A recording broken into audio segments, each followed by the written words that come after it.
As a white cisgendered male, being left-handed is my claim to being outgroup. It helps me understand other outgroups a little better.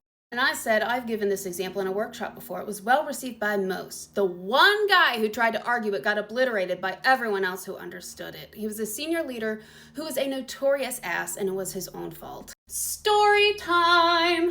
For context, how I'm interpreting this person's comment is not that they are saying they are a minority, but that they are using it to understand what privilege is like.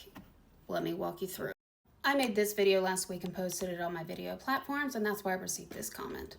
If you don't know me, I'm Dr. Anna Kalschman. I'm an industrial organizational psychologist, and I research the unwritten rules of work. I was explaining unwritten rules and how they benefit some groups over others a few years ago during a workshop using this cultural cycles framework from Dr. Hazel Marcus at Stanford in the Spark Lab. I've talked about it several times on here. You can get more information on this from my Cultural Frameworks playlist on my platforms. I was using this framework with the example of being left-handed because it was a majority white organization and majority male. So a group that's going to have a hard time understanding privilege. But hey, I'm a white woman, so I get it. It also took me a long time, which is why I came up with this example.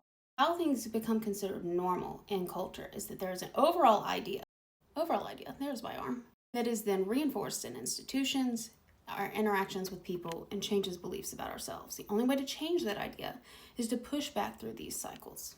Changing how we think about ourselves, changing how we interact with other people, demanding changes in our policies, and that shifts the overall idea. This is why seemingly small things, people can get upset about an idea because it is threatening this idea. I gave the example of how historically people who are left-handed were demonized. Not calling them a marginalized identity, but if you if you look into history, some religious texts refer to being left-handed as evil. I visited a schoolhouse, like a one-room schoolhouse in Miami once, and they told us kids who were left-handed, they used to bind their hand to their side to force them to write with their right hand because it was seen as wrong. That's an idea. It was then shaping things like school policy.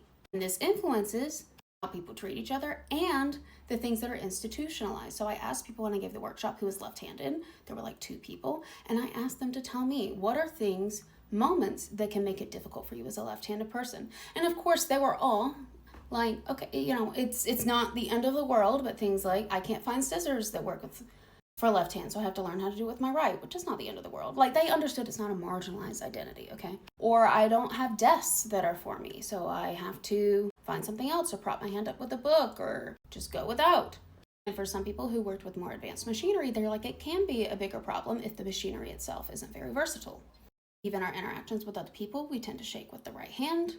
And if you wanted to internalize beliefs about it, maybe those school children back in the day with binding their arms to their side, maybe you would think less of yourself. And over time, we have adjusted to push back on this. Be okay, people who are left-handed aren't evil. It's just a different way to write or to use your hand. We sometimes have desks that are more versatile or scissors that go both ways. Now, there was this one man who was a senior leader who literally everyone knew was a problem. I mean, not just marginalized people, he was always worse to marginalized people, but even other white dudes were sick of his shit.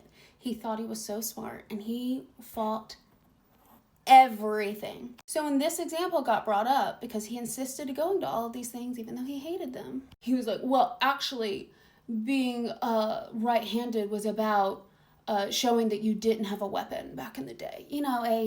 Well, actually, bro. And I was yeah, So sounds like it is about handshaking then. Because he was yeah, well, people used to shake hands to show that they weren't going to discharge their weapon. Okay, so like I said, handshaking with the right hand. I was yes, thank you, okay. And then I went through this example, and I'm talking to the left-handed people, and the other people who are right-handed in the workshop are okay, I see where this is going. I see how it's something that I would notice because I've never thought about which scissors. I've never thought about which desk to use. I just go through life not having to think about it. Well, left-handed people, it's just something they have to think about.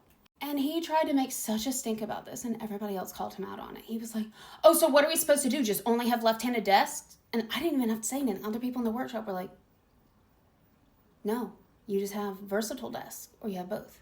Oh, so we're supposed to spend thousands of dollars on something you're going to use once?